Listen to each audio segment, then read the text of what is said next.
I am Julian. I am 28 years old. The night before my wedding, while I was sitting in my hotel room polishing my dress shoes for what was supposed to be the most important day of my life, my own parents systematically called all 94 of our wedding guests to tell them I was a dangerous, unstable man. My mother told my aunts, my uncles, and my cousins that my bride was a manipulative gold digger who had isolated me, and my father backed her up, claiming that I had a history of violent outbursts. They told everyone, the whole family agrees we're not going. Don't be the only one there. They laughed at the idea of me standing alone at the altar. But there is one massive thing my parents did not know. They did not know that the woman I was marrying was not just beautiful, but brilliant. They did not know she had been keeping a meticulous record of every single lie they had ever told. And right now, as you listen to this, my family is facing the absolute destruction of their reputation, begging for a mercy they never showed me. Before I tell you exactly how my bride brought an entire toxic family to their knees with a single cream-colored folder, hit that like button if you believe that the truth always comes to light, and let me know down in the comments what city or state you are watching from. Now, let's go back to the night the nightmare began. It was a Friday night. I was sitting on the edge of the bed in the bridal suite, running a cloth over the dark leather of my Oxfords.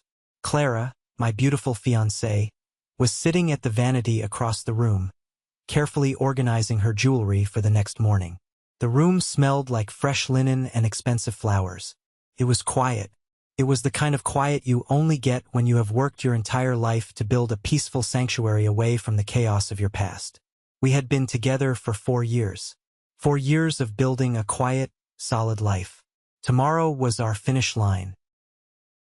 Then, my phone buzzed on the nightstand. I glanced over. It was my Aunt Rosie. It was nearly 11 at night, an odd time for her to call. I picked it up, expecting some last-minute question about parking or the dress code. "Julian," she said. Her voice was thin, rushed, and trembling slightly.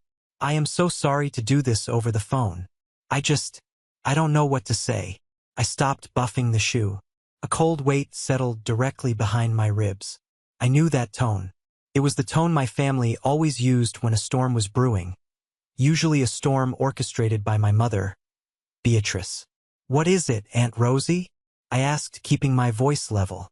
"Your mother just called me," she stammered. She told me about the incident, about your mental breakdown. "Julian," she said, "the wedding is basically off, that Clara is forcing you to go through with it to get to your savings. She said the entire family has taken a vote, and they are boycotting the ceremony for your own good." I stared blankly at the wall. The leather shoe dropped from my hand and hit the carpet with a dull thud. Clara turned around from the vanity, her eyes locking onto mine, instantly reading the shift in the room. "Aunt Rosie," I said, my voice eerily calm. "I have not had a breakdown. I am sitting here polishing my shoes." "Who else did she call?" "Everyone," Rosie whispered. "Julian, she called everyone. She said you threatened your father. She said you are dangerous. I'm sorry, Julian. My husband doesn't want us to get involved in a lawsuit or some big family drama. We can't come tomorrow." She hung up. Before I could even process the words, the phone rang again. It was my cousin Leah, then a number I didn't recognize, then my old college roommate. Over the next 45 minutes, Clara and I sat in silence as my phone lit up again and again. Each voicemail, each text message painted a slightly different picture, tailored specifically to manipulate whoever was receiving it. To the religious side of the family, my mother claimed Clara was a homewrecker who had driven a wedge between a loving family. To the more pragmatic relatives, my father claimed I was drowning in debt and using the wedding gifts to avoid bankruptcy. It was a masterclass in psychological warfare. They didn't just want to ruin my wedding. They wanted to humiliate me. They wanted me to stand at the altar, surrounded by empty wooden pews, feeling like an unlovable failure. I gripped the edge of the mattress. My knuckles turned completely white. A familiar, suffocating anger rose in my throat, the same anger I had swallowed for 2 decades. Clara walked over. She didn't cry. She didn't panic. She simply knelt on the floor in front of me, took my rigid hands in hers, and looked me dead in the eyes. "Julian," she said, her voice steady and sharp. "I need you to look at me." I met her gaze. "They want you to break," she said. "They want you to cancel. But we are not canceling anything. Tomorrow you are going to put on that suit. You are going to stand at that altar. And I promise you, when you look out into that room, you will have absolutely everything you need." I didn't know what she meant. I assumed she was just being supportive, telling me that as long as we had each other, the empty chairs wouldn't matter. I had no idea that my bride had been quietly preparing for this exact moment for over 8 months. I just nodded, exhausted down to my bones. The seed of dread was planted deep in my stomach, but Clara's unwavering confidence was the only thing keeping me anchored. I had no idea that the real storm hadn't even started yet. To understand why my own parents would orchestrate such a vicious, calculated attack on my wedding day, you have to understand the dynamic of the house I grew up in. I was not an only child. I had an older brother named Marcus. And in the religion of my family, Marcus was the absolute, undisputed golden child, while I was the designated scapegoat. If you grew up in a family like this, you know exactly what I am talking about. The golden child can do no wrong, and the scapegoat can do no right. It didn't matter what the reality was. The narrative was set in stone. Marcus was 4 years older than me. He was loud, charismatic, and completely reckless. I was quiet, studious, and hypervigilant. I learned very early on that my role in the family was to be invisible until I was needed to take the blame for something Marcus broke. When I was 18, I got accepted into a top-tier university. I had worked 3 part-time jobs during high school just to save up enough money to cover what my scholarships wouldn't. The week before tuition was due, I went to check the joint college fund account my parents had set up for me when I was a baby. It was empty. All of it. Gone. I remember walking into the kitchen, my heart pounding in my ears. My father, Arthur, was reading the newspaper, and my mother was wiping down the counter. "Where is the money?" I asked. My mother didn't even look up. "Marcus had some unexpected legal fees, Julian. He got involved in a bad business deal and was facing a terrible lawsuit. We had to help your brother. You're smart, you'll figure it out. Take out a loan." They had drained my entire college fund to bail Marcus out of a fraud accusation. There was no apology. There was no promise to pay me back. It was simply expected that my future would be sacrificed to protect Marcus's present. I spent the next 4 years working night shifts at a warehouse while taking full course loads, graduating with a mountain of debt, while Marcus was handed a cushy job at a logistics firm through my father's connections. The turning point, the moment the final chord of my loyalty snapped, happened 3 years ago at a family Thanksgiving dinner. At this point, I was 25. I had clawed my way up in the real estate sector. I was working 80-hour weeks, analyzing market trends, learning the ins and outs of commercial property and venture capital. I had developed a comprehensive business plan for a new property management software. It was my golden ticket.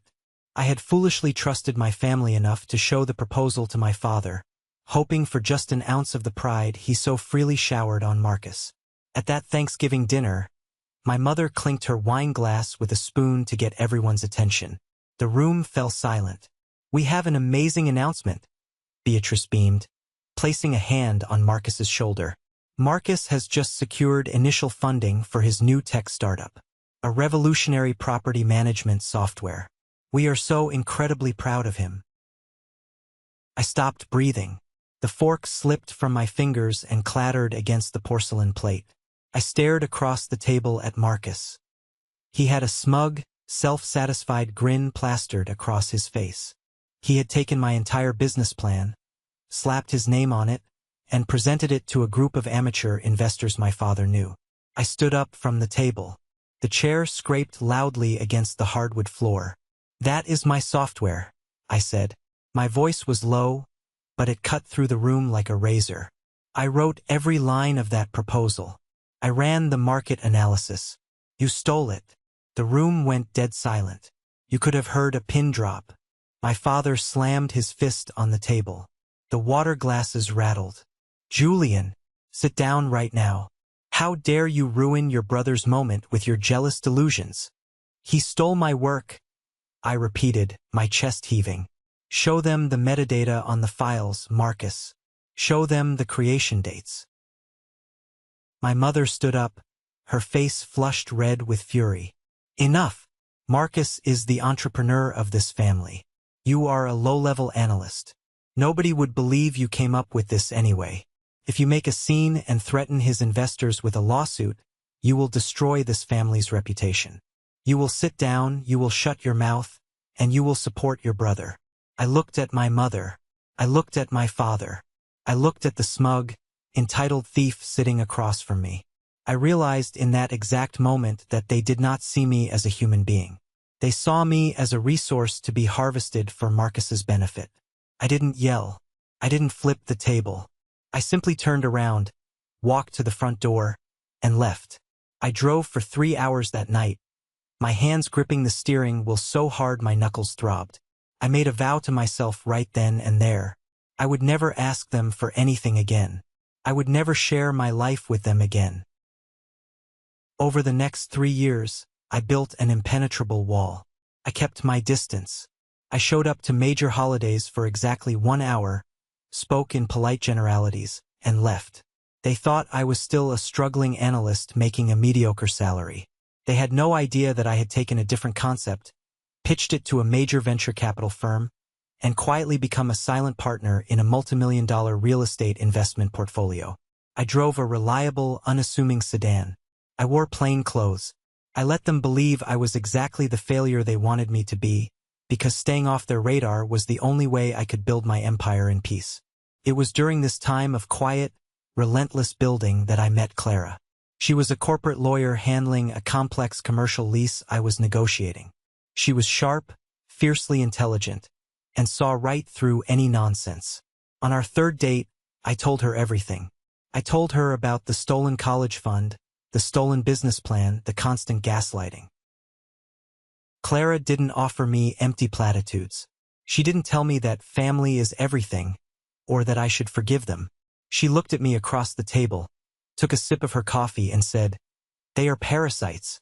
You have survived them, but now you need to protect yourself from them." She was the first person in my entire life who validated my reality. She became my anchor. When I proposed to her a year later, it was the easiest decision I had ever made. But I made one fatal mistake. I underestimated my mother's obsession with control. When Beatrice found out I was getting married, she didn't offer congratulations.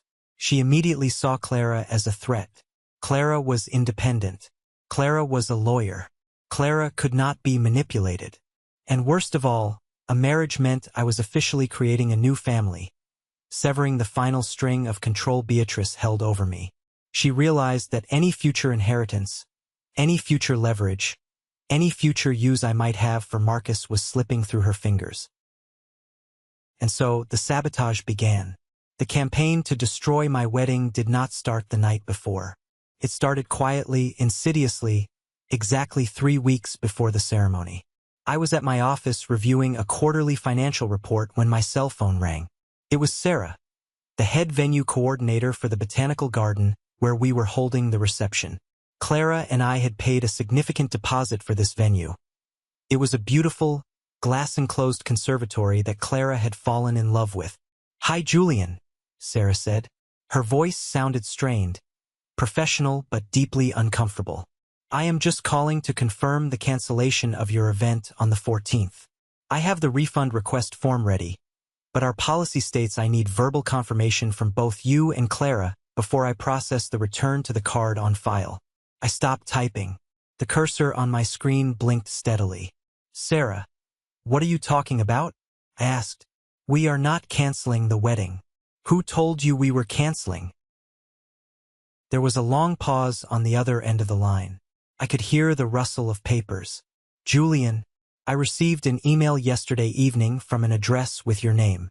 It stated that due to unforeseen financial hardship and a sudden separation, the wedding was off.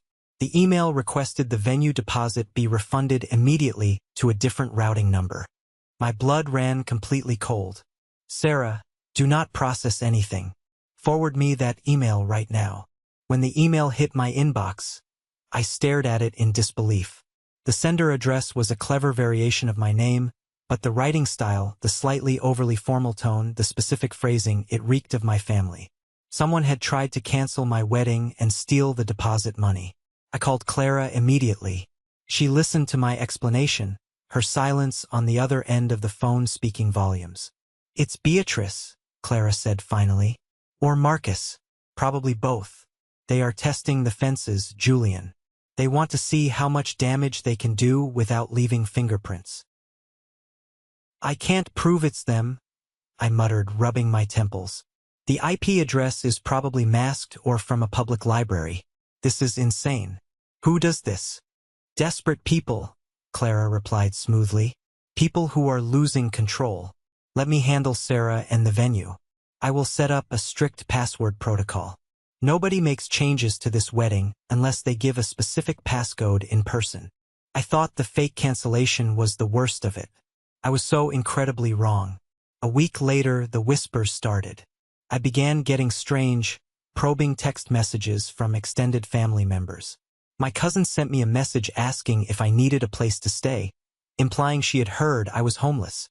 My uncle called to ask if I needed him to look over any prenuptial agreements, specifically mentioning that he had heard Clara was pushing for a massive payout in the event of a divorce.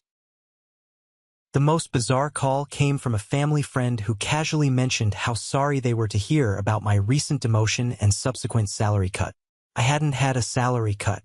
I owned the firm, but someone was systematically planting landmines of misinformation throughout the entire family tree, painting a picture of a desperate, unstable man being preyed upon by a calculating woman. I needed to know where the leaks were coming from. I needed an ally on the inside. I made the second biggest mistake of my life. I called my cousin Elias. Elias was my age. We had grown up playing baseball together at family picnics. He was always the laid-back, easygoing guy who seemed to stay out of the family drama. I had asked him to be one of my groomsmen because I thought he was the only one in the family who saw through my mother's toxicity. We met at a local diner. I bought him a coffee and laid it all out. I told him about the fake emails to the venue, the bizarre rumors about my finances, the whisper campaign against Clara. Elias sat across the booth, stirring his coffee slowly. He looked deeply concerned. He shook his head, his face a mask of sympathetic disbelief. "Man, that is messed up," Elias said, leaning forward. "Aunt Beatrice has always been intense, but this is next level. You think she's trying to get people to boycott the wedding? I don't know what her endgame is, Elias." I sighed, running a hand over my face. "I just need to know what she's saying. I need you to keep your ear to the ground. If she starts planning something for the actual day of the wedding, I need a heads up." "I got your back, Julian," Elias said firmly, slapping his hand on the table. "You and Clara don't deserve this. I'll let you know the second I hear anything." I felt a massive wave of relief. I thought I had a sentry on the wall. What I did not know, what I wouldn't find out until much later, was that Elias left that diner, walked out to his car, and immediately dialed my mother's number. Elias wasn't my ally. He was Beatrice's spy. Every single piece of information I gave him, every vulnerability I exposed, he handed directly to my mother. He told her about the password protocol at the venue, which caused her to pivot her strategy. Because she couldn't cancel the venue directly anymore, she realized the only way to ruin the wedding was to ensure nobody showed up to fill it. Elias also fed her a lie of his own to secure his standing with her. He told Beatrice that I was planning to publicly confront Marcus at the reception about the stolen business plan. It was a complete fabrication, but it was the exact catalyst Beatrice needed. The thought of her precious golden child being humiliated in front of the extended family terrified her. She went into overdrive. If the reception couldn't be canceled, the audience had to be eliminated. Elena, Marcus's wife, got involved. Elena was a master of the subtle manipulation. She didn't yell. She just dropped quiet, poisonous comments. Elena created a fake social media account and began messaging Clara's friends, sending them doctored screenshots that made it look like I had an explosive temper. She even went so far as to find the contact information for Clara's elderly grandmother and called her, pretending to be a concerned neighbor, claiming the police were frequently called to our apartment. It was a coordinated, multi-front assault on my sanity, my relationship, and my reputation. They were trying to isolate me completely. And then came the night before the wedding. The night the phone calls started. The night Aunt Rosie told me the entire family had taken a vote.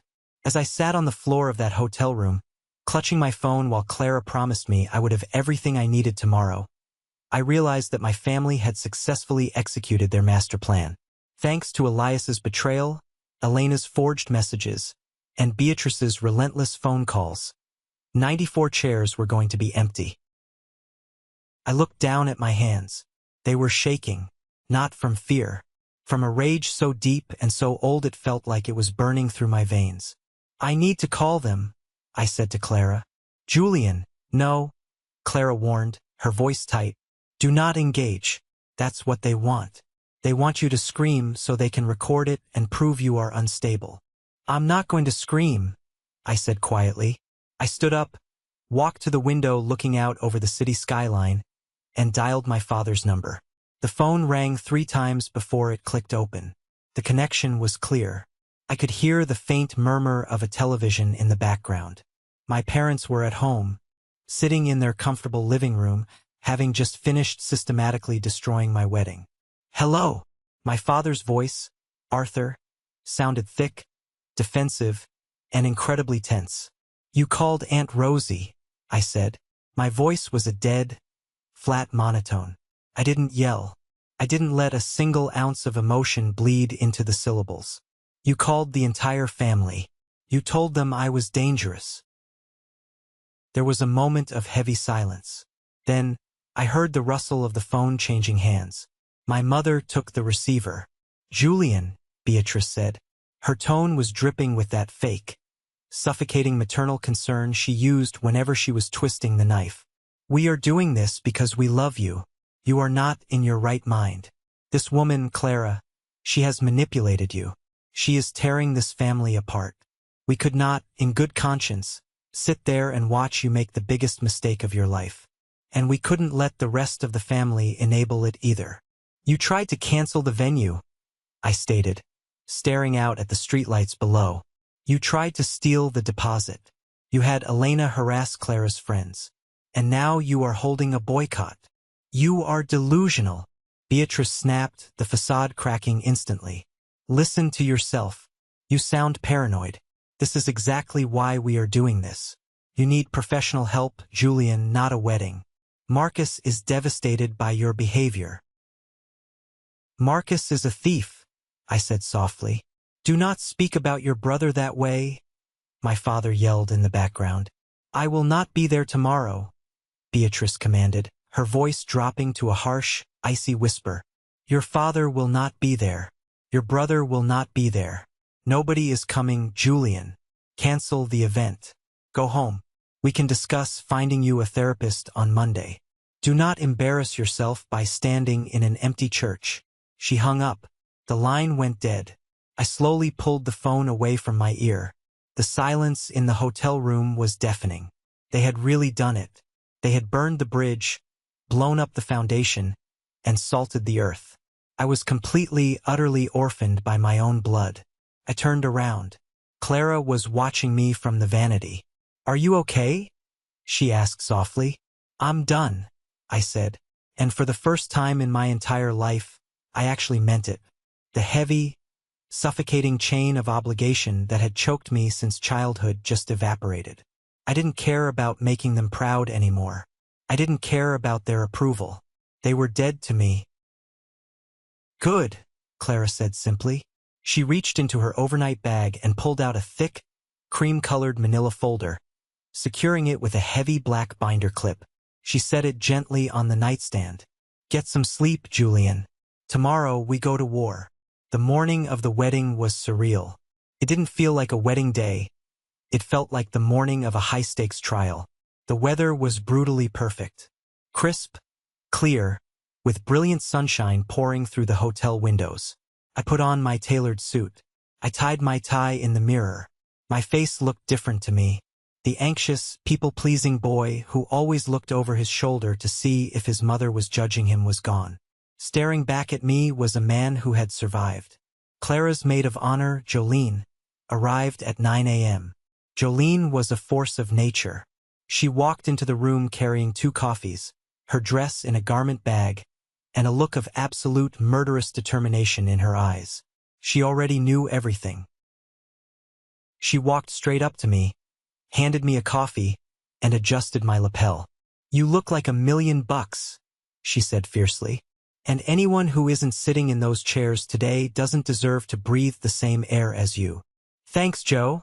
I managed a tight smile. We drove to the church in a hired car. The ride was silent. Clara sat next to me in the back seat, her stunning white dress pooling around her. She looked like an absolute queen. Her posture was perfect. Both of her hands rested in her lap, directly on top of that thick, cream-colored folder. She hadn't let it out of her sight since last night. We arrived at the church at exactly 11:30 a.m. The parking lot, which should have been overflowing with cars, was shockingly bare. A few scattered sedans sat near the entrance. I stepped out of the car and offered my hand to Clara. We walked through the heavy oak doors into the vestibule. The venue coordinator, a woman named Megan, was standing near the guest book, looking incredibly stressed. She held a clipboard against her chest like a shield. "Julian," she whispered, stepping forward. I don't know what to tell you. We have the seating arranged for 120 people." "But how many?" I asked quietly. Megan swallowed hard. Nine guests have arrived. Out of the 94 people from my side of the family, and the 26 from Clara's side who were supposed to fly in, there were 9 people sitting in that massive, echoing sanctuary. Aunt Rosie wasn't there. Cousin Leah wasn't there. Elias, my supposed best man, the traitor, was nowhere to be found.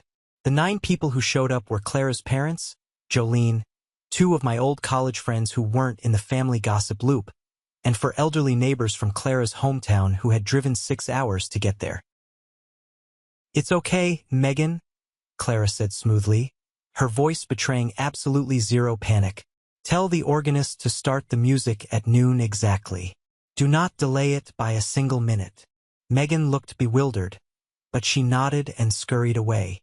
I looked at Clara. "Are you sure you want to do this? Walk down an empty aisle." Clara smiled. It wasn't a sweet smile. It was a terrifying, beautiful, calculated smile. "Julian," she said softly, "the aisle isn't going to be empty for long." At exactly noon, the heavy organ music began to echo through the stone church. The massive wooden doors leading into the sanctuary opened. Because I didn't have groomsmen anymore, and Clara didn't want to walk alone, we had decided to walk down the aisle together. I hooked her arm through mine. We stepped into the sanctuary. It was a cavernous space with high vaulted ceilings and beautiful stained glass windows. And it was devastatingly empty. Rows and rows of polished oak pews sat completely vacant. The echo of our footsteps on the marble floor sounded like gunshots in the quiet room. At the front of the church, Pastor Thomas stood at the altar. He was a kind, older man, and his face was pale. He looked utterly heartbroken for us. He kept clasping and unclasping his hands, clearly not knowing how to conduct a wedding ceremony for a ghost town. I kept my head high. I focused entirely on Clara's hand on my arm. I was angry, yes, but I was also overwhelmingly proud to be standing next to her. If 9 people were going to witness us getting married, then we would get married in front of 9 people.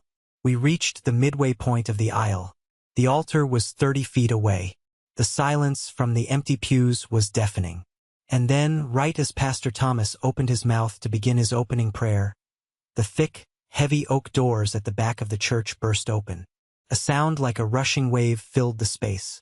The heavy thud of dozens, hundreds of footsteps echoing on the marble. I stopped dead in my tracks. I turned my head. A flood of people was pouring into the vestibule and marching straight into the sanctuary. Not 10 people. Not 50 people. 200 strangers were walking down the aisle behind us. And every single one of them was wearing a matching navy blue jacket. 200 strangers walked down the center aisle of the church. They moved with absolute purpose. They did not speak. They did not whisper. The only sound in the massive sanctuary was the synchronized rhythm of their footsteps against the marble floor. Every single one of them wore a navy blue jacket. They filed into the wooden pews, filling the empty rows with startling speed and military precision. I stood completely frozen at the altar, my heart hammered against my ribs. I looked at Pastor Thomas, whose mouth was slightly open, his hands gripping his leather-bound Bible so tightly his knuckles were white. I looked at the 9 original guests, who were staring at the incoming crowd in absolute bewilderment. Then I looked at Clara. She did not look surprised. She stood perfectly straight, her chin held high, radiating a quiet, terrifying power. Her hands rested calmly on the thick, cream-colored folder. "Clara?" I whispered, my voice barely carrying over the sound of the rustling jackets as 200 people took their seats. "Who are these people?" Clara turned her head and looked at me. Her eyes were bright and fierce. "I told you yesterday that you would have everything you need when you looked out into this room. You thought your family could isolate you. You thought they could make you stand here alone and feel like a failure. But for the last 8 months, I have been active in a private online support network. It is a group for people who have survived severe family alienation and toxic manipulation." She gestured toward the crowd. "Julian, these people flew in from Chicago, from Dallas, from Seattle. They drove across state lines. When I told them last night that your mother called 94 guests to boycott this wedding, they organized overnight. They wore the matching jackets so venue security would let them in as a single corporate group. They are here to be your witnesses. They are here so you never have to feel unloved again." A massive lump formed in my throat. I looked out at the sea of navy blue. 200 pairs of eyes looked back at me. There was no pity in their expressions.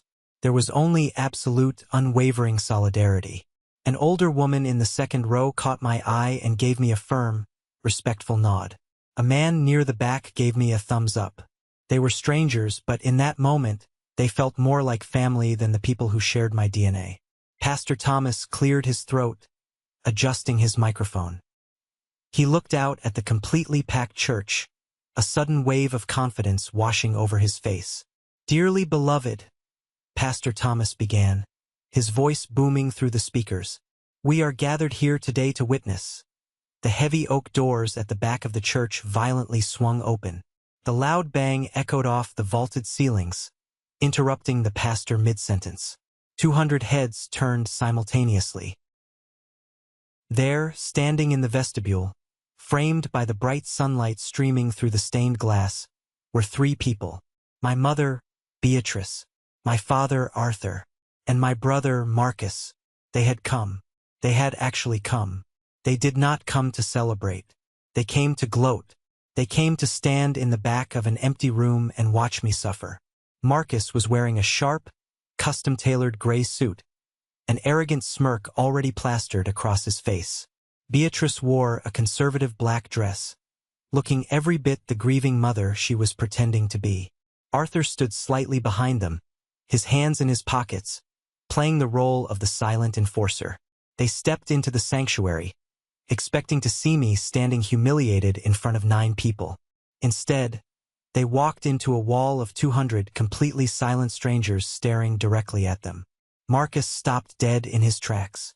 His smirk vanished instantly.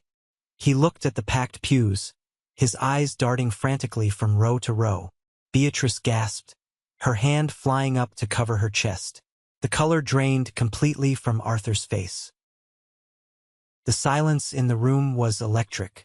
It was heavy, suffocating, and incredibly tense. Beatrice recovered first. She always did. Her survival instinct kicked in, fueled by a lifetime of absolute entitlement. She marched down the center aisle, the heels of her shoes clicking aggressively against the marble. Marcus and Arthur trailed behind her, looking deeply uncomfortable but unwilling to abandon their leader. "What is the meaning of this?" Beatrice demanded, stopping about 20 feet from the altar. She pointed an accusatory finger at the crowd. "Who are these people? Julian, did you hire actors? Did you seriously pay people to fill these seats because you are too ashamed to admit your own family abandoned you?" I did not say a word. I did not flinch. I just looked at her. This is pathetic, Marcus chimed in, his confidence returning as he adjusted his expensive tie. You are making a complete fool of yourself, Julian. Cancel this charade right now. You are embarrassing the family name. The family name, Clara echoed. Her voice was not loud, but it cut through the air like a surgical blade. Clara took a deliberate step forward, leaving my side and standing directly in the center of the altar steps. She looked down at Beatrice and Marcus. She did not look like a bride in distress. She looked like a corporate lawyer stepping into a courtroom where she already knew the verdict. You did not come here to support your son, Clara stated, her tone ice-cold. You came here to witness a funeral. You came to watch the death of his confidence, the death of his relationship, and the death of his independence. You thought you held all the cards. You thought your little whisper campaign was foolproof. I do not know what you are talking about, you delusional woman. Beatrice spat, her face twisting with genuine hatred. We came to save Julian from a massive mistake. You are isolating him. You are after his salary, his savings, and whatever inheritance he thinks he is getting. You are a gold digger. Clara actually smiled. It was a terrifying sight. She slowly opened the heavy binder clip on the cream-colored folder. She pulled out a stack of papers. Beatrice, Clara said smoothly, do you know what the legal definition of defamation is? Do you understand the civil liabilities associated with tortious interference? Because we are about to have a very public, very permanent lesson in both. Julian thought the worst was over when you called the family last night. He was completely wrong. The worst is just about to begin for you. Clara snapped her fingers. She looked to the back of the room and nodded at the venue's audiovisual technician, who had been fully briefed on the plan. Instantly, the massive projector screen behind the altar rolled down. The lights in the church dimmed slightly. Let's talk about the cancellation, Clara announced, her voice echoing perfectly through the sound system. 3 weeks ago, the venue coordinator received an email attempting to cancel this wedding and request a full refund of the deposit. A giant screenshot of the email appeared on the screen. It was blown up so large that even the people in the back row could read every single word. The email was sent from a dummy account, Clara continued, pacing slowly across the altar steps. But you made a very critical error. You requested the deposit be refunded to a specific routing number. I am a corporate attorney. Tracing a routing number is elementary work. Another document flashed onto the screen. It was a bank certification record. The routing number belongs to an offshore holding account registered to a shell company, Clara read clearly. A shell company that is fully owned and operated by Marcus. The entire church drew a collective breath. 200 people shifted in their seats. Marcus took a step back. His jaw dropped. That is forged, he stammered, pointing a shaking finger at the screen. That is a complete fabrication. You hacked my information. I didn't have to hack anything, Marcus, Clara replied coldly. Your cybersecurity is as weak as your business acumen. But let us move on to the character assassination, shall we? The screen changed again. This time it displayed a detailed spreadsheet. Next to it were dozens of screenshots of text messages, direct messages, and transcriptions of voicemails. This folder contains exactly 156 receipts, Clara stated, holding up the thick stack of paper. 156 documented instances of coordinated sabotage. We have the text messages Beatrice sent to Julian's aunts, claiming I was forcing him into a prenuptial agreement. We have the forged social media accounts Elena created to harass my college friends. We even have the voicemail Arthur left at Julian's old apartment building, trying to get him evicted by claiming he was dealing drugs. Arthur flinched violently, looking down at his shoes. Beatrice's face turned a violent shade of purple. You recorded us? Beatrice shrieked. That is illegal. I will sue you for everything you own. Check your state laws, Beatrice. Clara shot back without missing a beat. We are in a one-party consent state. Every single piece of evidence on that screen is fully admissible in a court of law. And trust me, When my firm files the harassment lawsuit on Monday morning, we will be entering all 156 exhibits into the public record. The threat of a lawsuit hung in the air like a guillotine. But Clara was not finished. However, Clara said, her voice dropping to a dangerously calm register, the harassment is not the most interesting part of this folder. The most interesting part is the motive. Why try to cancel the venue? Why try to steal the deposit money? Why the sudden, desperate need to stop Julian from getting married? Clara looked directly at Marcus. Marcus looked like he was about to vomit. He was sweating through his expensive gray suit. You see, Beatrice and Arthur have spent their entire lives protecting Marcus, Clara explained to the silent crowd. They drained Julian's college fund to pay for Marcus's legal fees. They forced Julian to stay silent when Marcus stole his real estate business plan. They built Marcus up to be a titan of industry. But the truth is, Marcus is a fraud. The back doors of the church opened one more time. A tall, distinguished man in his late 50s walked in. He wore a sharp, conservative navy suit. He walked down the aisle with the quiet, terrifying authority of a man who owned the building. He carried a leather briefcase. It was Mr. Sterling. He was the CEO of the venture capital firm where I was a silent partner. Mr. Sterling stopped next to Marcus. He did not look at my parents. He looked straight at the altar, giving me a respectful nod, before turning his attention to my older brother.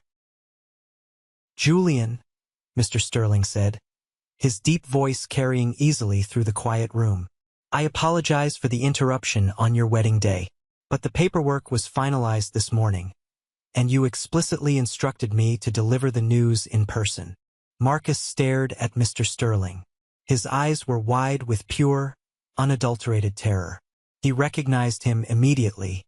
Mr. Sterling, Marcus choked out. What are you doing here?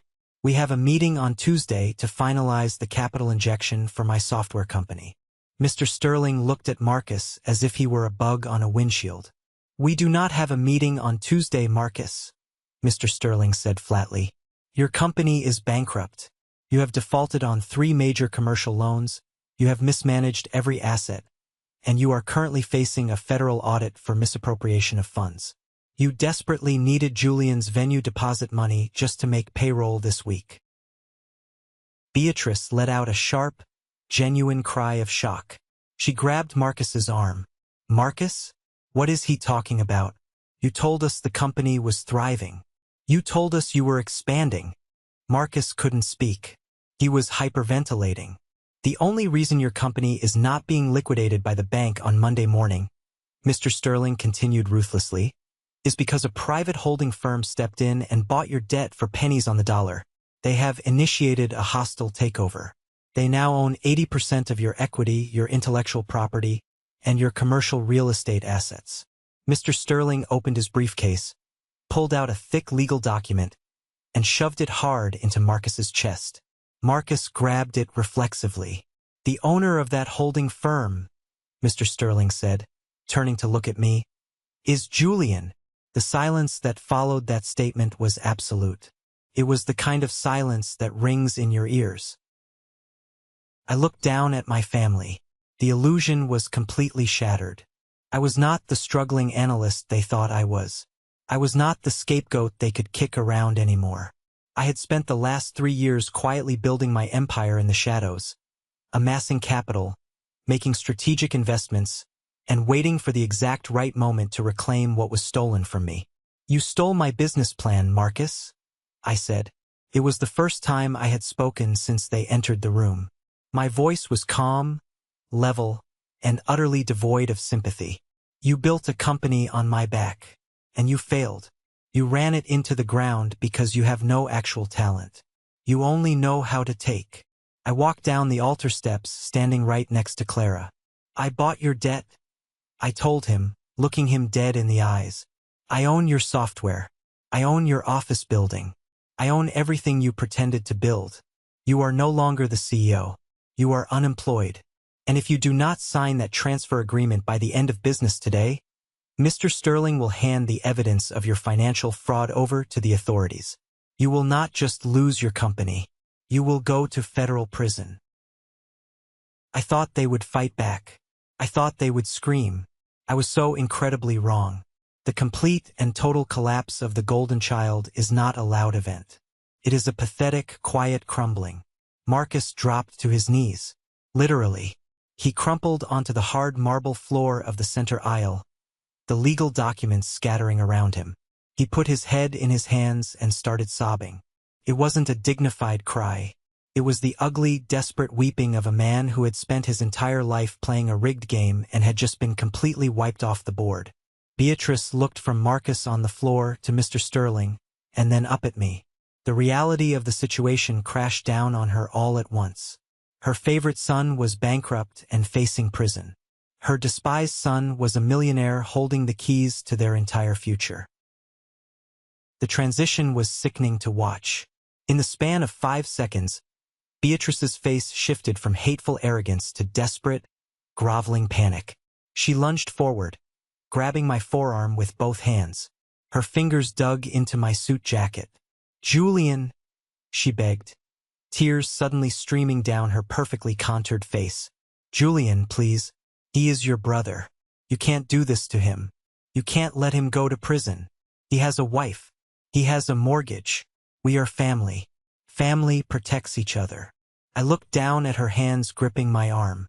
I felt absolutely nothing. No anger. No sadness.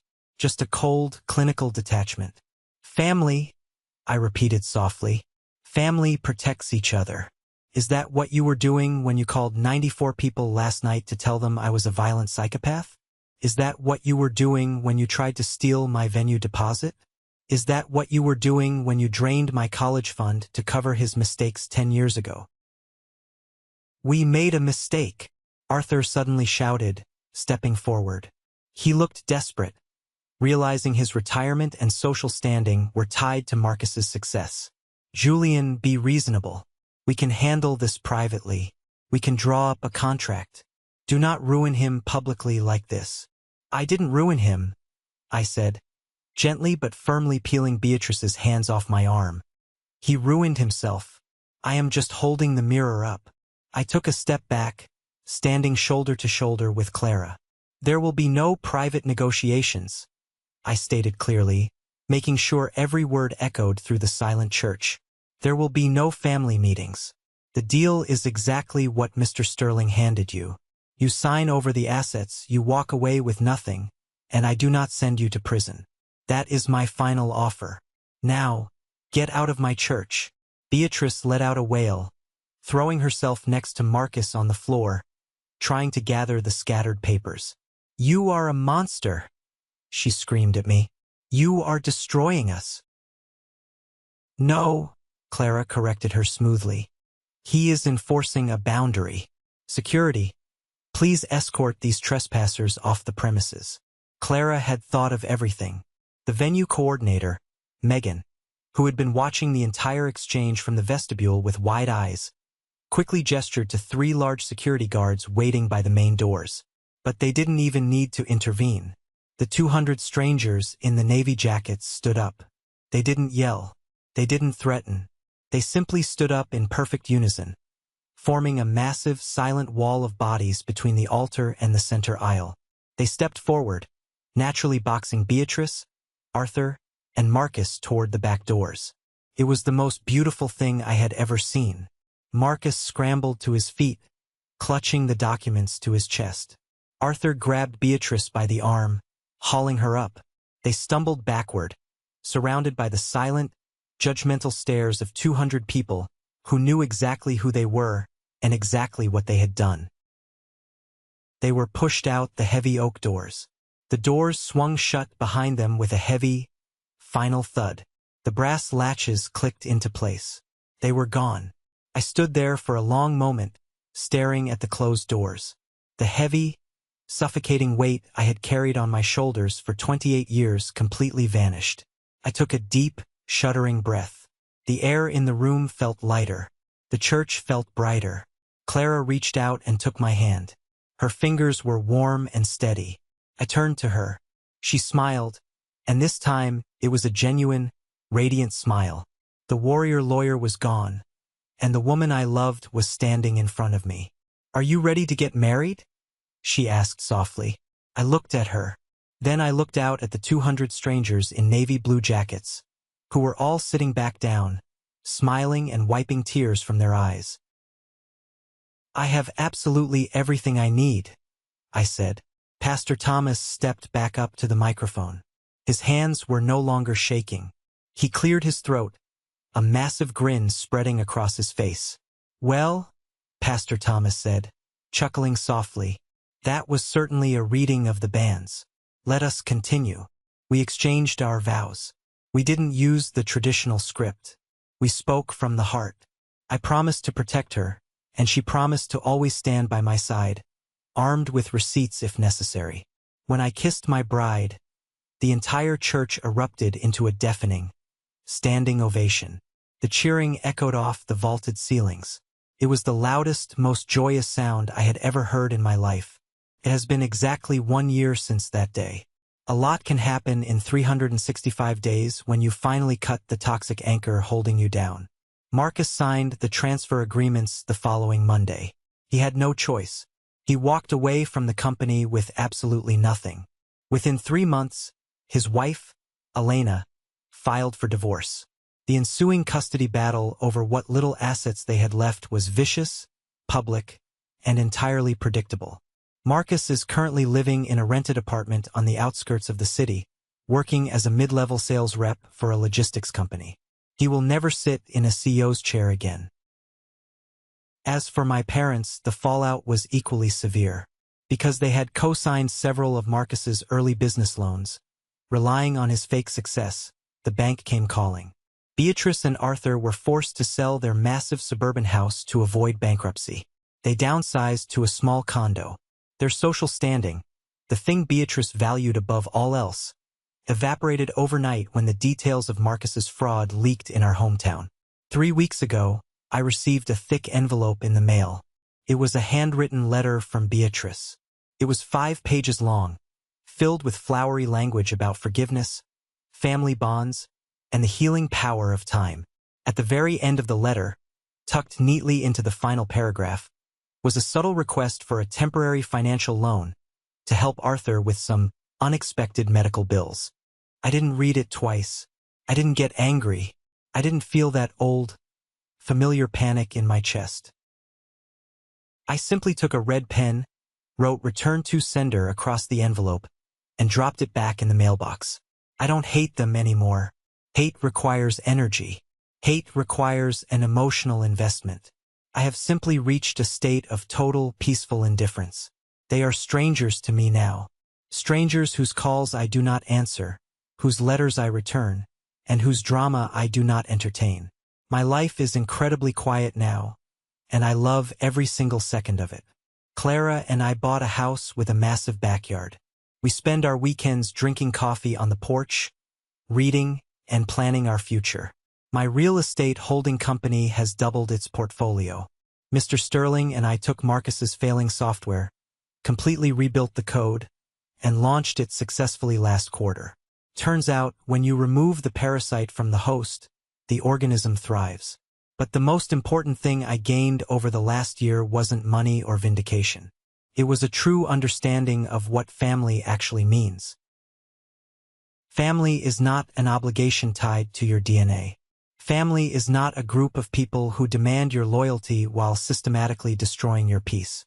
Family is built on mutual respect, honesty, and safety. Last Thanksgiving, we didn't sit around a tense dining room table walking on eggshells. We rented out a massive banquet hall. We invited Jolene, Mr. Sterling, Pastor Thomas, and over 50 members of that online support group who had shown up for us in our darkest hour. We ate turkey, we laughed until our ribs hurt, and we celebrated the family we chose for ourselves. We keep the cream-colored folder in a fireproof safe in my office. We don't open it. We don't need to. It is simply a reminder that the truth is patient. It will wait in a folder, in a safe, or in the shadows for as long as it needs to. And when the time is right, no amount of gaslighting or manipulation can stop it from coming into the light. Let's pause for a moment. Thank you for staying with me this far. You're truly amazing. Please help me by liking the video and commenting the number 1 below so I know you've been here with me until this point. This not only helps more people discover this story, but also lets me know that my experiences mean something to someone. Your support is the greatest motivation for me to keep sharing the rest of this journey. Have you ever faced something similar with your own family? Have you ever had to enforce a brutal boundary to protect your own peace? Share your story in the comments below. You never know who might need to read your words today to find their own strength. And don't forget to like and subscribe so you don't miss the next journey. Stay strong, and never apologize for protecting your peace.